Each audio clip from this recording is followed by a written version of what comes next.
Ale jak to bylo teda s tím odběrem? No je jeden ze způsobů, jak získat organický materiál u prasátka, tak je to do ruky.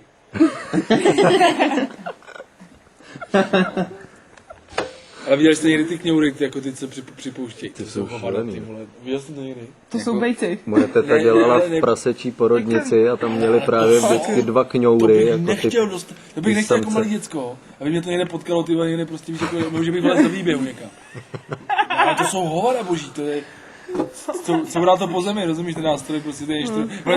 Je obrovský instrument a kolem toho něco, jako aby to uneslo, takže rozumíš, tak to neodpovídá jako poměr, ten poměr je úplně jiný, to ne jako Da Vinci, nebo víš, jako Michelangelo, takový ten poměr, jako že máš tu sochu, dáme toho Davida v té Florenci, nebo to, víš, jako, že to máš jako poměrově všechno, jako.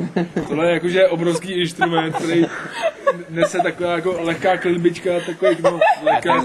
To není možné. Oni jako dobrý, tak máš jako schovaný, ale máš takovýhle... A viděl jsi koně? No.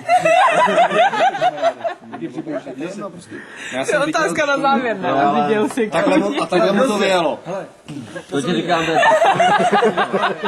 oni mají normálně ty vejci, mají takové noze, mají normálně, aby je udrželi. To nejcitlivější moje rypáků. Tak má normálně takové očko, ono takhle čapne a on má normálně udělanou koženkovou krávu, jakoby. A v tom je normálně, na konci je flaška.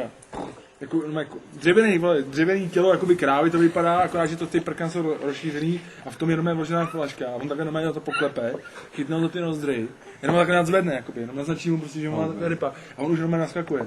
Já jsem viděl, někde, kde jsem teďka viděl, teďka jsem na to někde koukal, nějaký National Geography, nebo co to bylo. Takže on takovouhle jako on jakoby na matrici. No protože oni jsou některé ty věci jsou tak těžké a agresivní, že by prostě jako je zadupali. Jasně. Že by jim dali pokouřit. Ublížili by. No, jak máš u chlapů někdy prostě, jdeš na to moc vlastně. Bojíš tě něžnost, ty krávky a on to nejde. Jak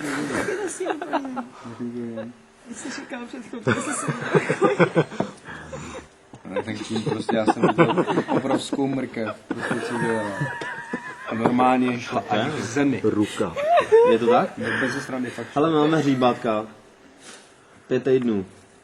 A on taky už to poří, ty vole, tohleto. Už 6 týdnech nebo 5.